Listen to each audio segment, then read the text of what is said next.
This video will contain spoilers for all seasons of Better Call Saul and all seasons of Breaking Bad. In a lot of movies and shows, the protagonist is the character which the plot surrounds, and more importantly, the conflicts usually surround them too. And those conflicts are something that isn't so day-to-day. For example, you would rarely find the conflict of a story to be someone's internet being slow. The reason why the plot and conflict is important to the character is because it changes them. By changing them, there's lots of examples, namely maturity, like Miles Morales in both Spider-Verse movies, and Mia and Sebastian in La La Land. These are characters whose conflicts impact them in such a way that they have to change the way they think to overcome them. You can also think of characters that change completely, like Paul Atreides and, more relevantly, Walter White from Breaking Bad. Walter White is a character that undergoes a total metamorphosis during his character arc. In Season 1, he's a high school chemistry teacher with lung cancer who wants to leave an inheritance for his family.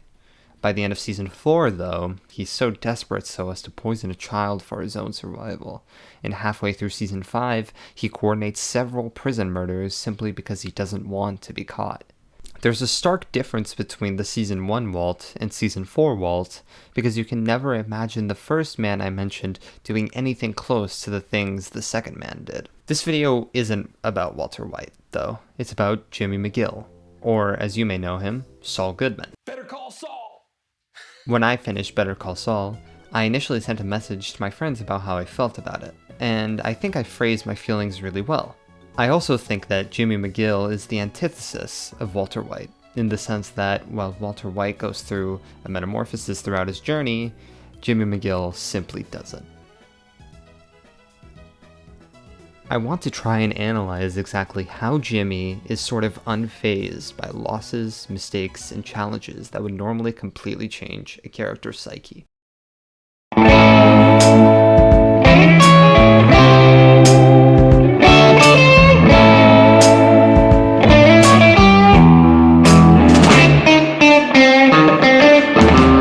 If there's any thought, better think of me for a little support. At a time of need, it'll be enough. To first identify how Jimmy changes, we need to first figure out who he is exactly. So, let's do that. James Morgan McGill was born in Cicero, Illinois, and spent most of his life before both shows there as a con artist, aptly named Slippin' Jimmy! These cons mostly involved getting rich, egotistical people drunk, and then selling them some sort of lie. You could say he was the polar opposite of his older brother, Charles, aka Chuck, who is a lawyer with his own firm. I would say that the two were close in Jimmy's conning days, as whenever Jimmy was stopped by the law, Chuck would help him. Eventually, Jimmy stopped being a con artist and moved to Albuquerque, where Chuck's firm, Hamlin McGill, resided. Here is where Jimmy got a job in the firm, and took an online course to become a lawyer of his own. Throughout the show Better Call Saul, Jimmy deals with his brother, his romantic relationship with Kim Wexler, another promising attorney, the law, and the cartel. Through Breaking Bad, Jimmy McGill works with Walter White and Jesse Pinkman as a sort of lawyer and intermediary for the cartel. I'm going to sort of talk about a few events that I think are pretty telling of who Jimmy is, personality-wise, so bear with me. First, we should look at how Jimmy handles his personal relationships, with a couple examples. He takes care of his brother Chuck when he's electromagnetically sensitive, bringing him food and his newspapers. Jimmy also becomes a lawyer because he looks up to Chuck, even though the law is what leads to the falling out of the relationship. Another personal relationship of his is Kim Wexler, and I like representing their relationship with this shot.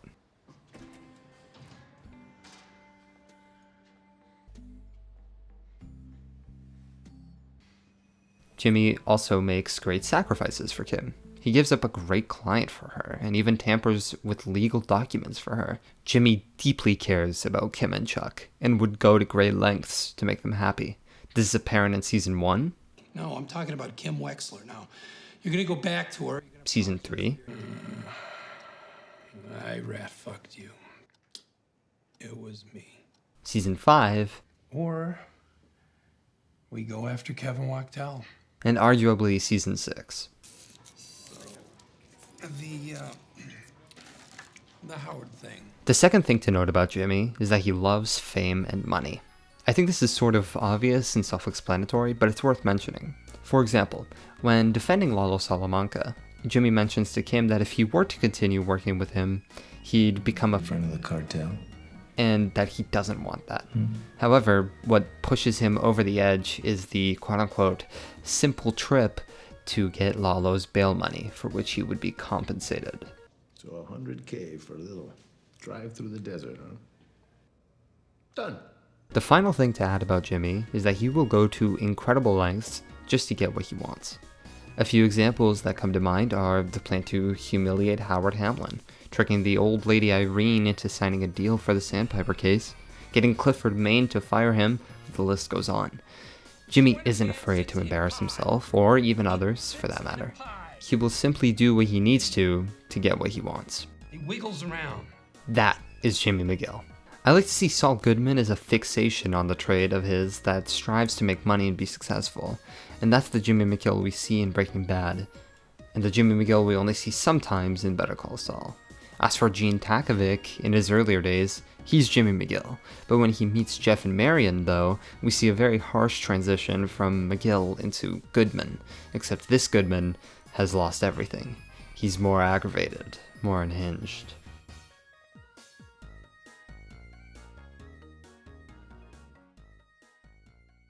There are two scenes in the final episode of Better Call Saul, Saul Gone, that make something extremely apparent about Jimmy. One with Mike Ehrmantraut during the events of Season 5, Episode 8, Bagman, where Jimmy and Mike are trapped in a desert, and there is one between Jimmy and Walter White, a scene from when they were in the basement together around Season 5, Episode 15 of Breaking Bad. Starting with the scene with Mike, what happens is while Jimmy and Mike are sitting, holding the $7 million of Lalo's bail, Jimmy asks Mike a fairly standard question. First thing we do, take $6 million and build a time machine. Where would you go first, huh? To which Mike responds, March 17th, 1984.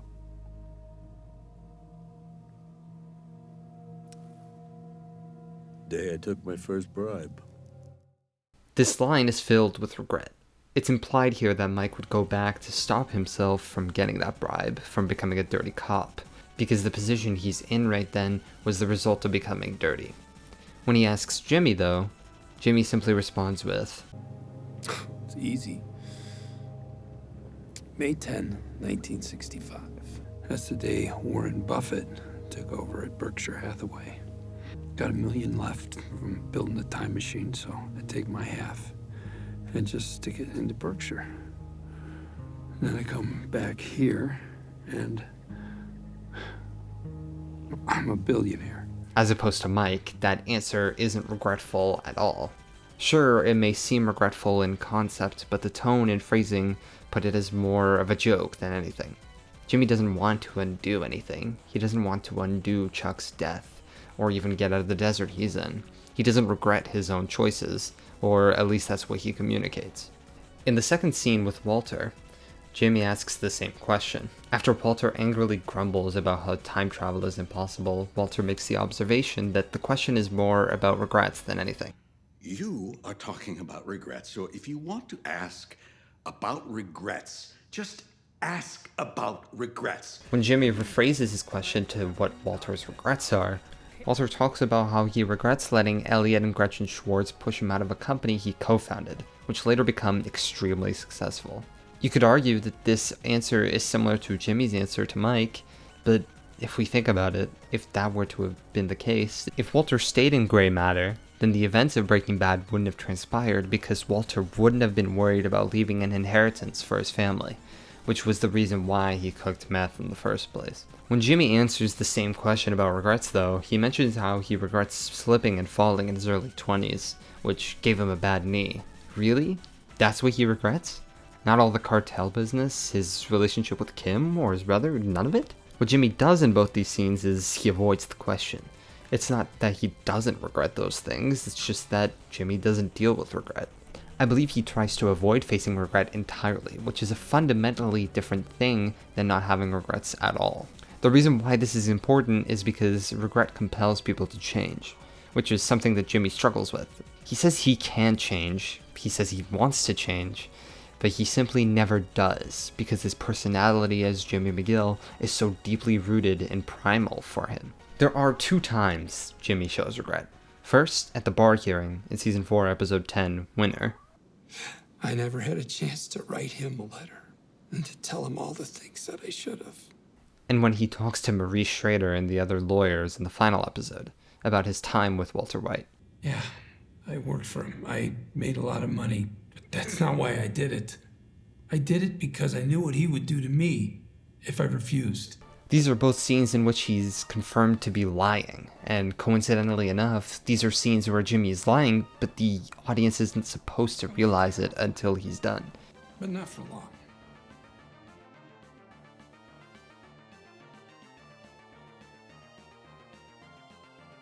There is one more scene I want to talk about though. The courtroom scene in the series finale is absolutely one of my favorites, because I would call it the one time that Jimmy truly changes.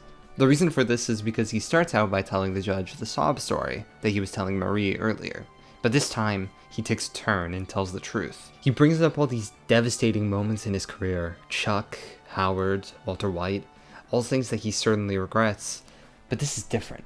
Instead of mulling over those mistakes he made, he talks about them almost proudly.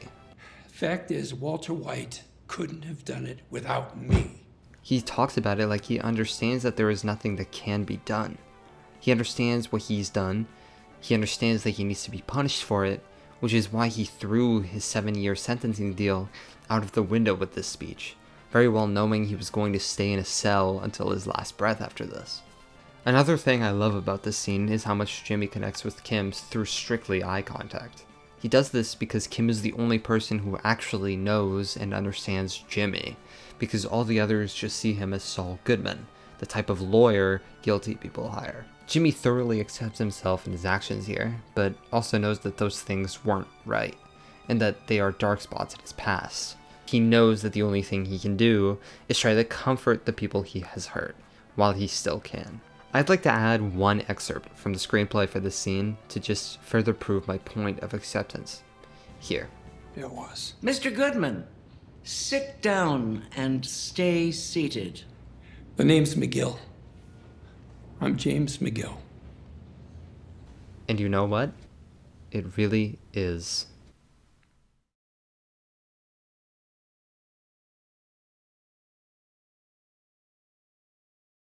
I've talked about Jimmy, I've talked about regret and acceptance, but how does this tie into my original point of Jimmy being an unshakable character throughout the whole show?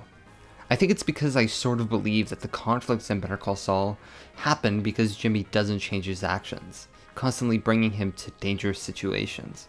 With anything in film, there is a particularly fun way of showing plot details that are subtle. The method I'm talking about is simply the idea of stark contrast. Let's take a look at the color red, for example. There's not much depth to it, since it is just a color. It feels bland. But now watch as I cover half the screen with blue. Now it sort of makes the red and blue stand out a little bit, since there is an actual difference. I think the equivalent of this analogy is Jimmy, a character who doesn't change, spending most of his time with Kim, a character who's always making surprising decisions and becoming morally ambiguous at times. I know that the entire point I have with Jimmy not changing can be obvious. Chuck even says it himself.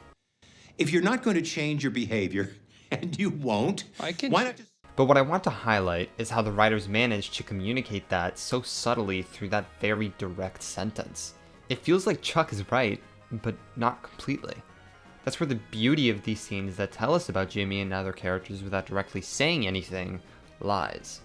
I want to try and tie this unchanging Jimmy idea back into what I was saying in my introduction. Character development is important. If you have a character who encounters a conflict and puts in so much effort to overcome it, and by the end, once that conflict is solved, it would be boring and unsatisfying for nothing to have changed. It almost sounds contradictory, so what do you change? You could change the world, although with some plots that's not really a realistic option. Let's take Alien for example. Ripley's world changes in the sense that she has abandoned the ship she started on, but that's because she encountered a dangerous extraterrestrial who destroyed components of the ship and killed her comrades. Better Call Saul doesn't have aliens. Lots of real-world dramas don't have such a literal antagonistic force that can permanently impact the world it takes place in. So, in this much more real and relatable world, you have to change the character. Yet, I just said that Better Call Saul doesn't change who the main character is by the end. So, why does it work? Why does it feel so rewarding when it feels like we're sort of being teased for more, or even pushed out of his life that we've invested 6 seasons of this television show into? It's hard to say, and it more likely than not varies from person to person, but for me, I think it's knowing that Jimmy sort of finally got what he deserved. That's not to sound negative, I was rooting for Jimmy at every turn, but it was him owning up to all those things he did wrong, facing punishment, regret, pain, loss, all while staying true to himself. It changes our perspective of the character without changing the character itself. At least, that's what I think. I urge you to indulge me for a second here and just think about how Jimmy's actions have changed over the seasons, or if they haven't at all, because overall, Better Call Saul has some of the best characters I've personally seen on TV, and Jimmy McGill is an outstanding example of that. There are, of course, so many more aspects of this show that I could talk about for hours, but for now, let's just leave it at that. I'll try to link some other interesting videos below that analyze different aspects of the show, but I hope you all enjoyed this video, and thanks for watching.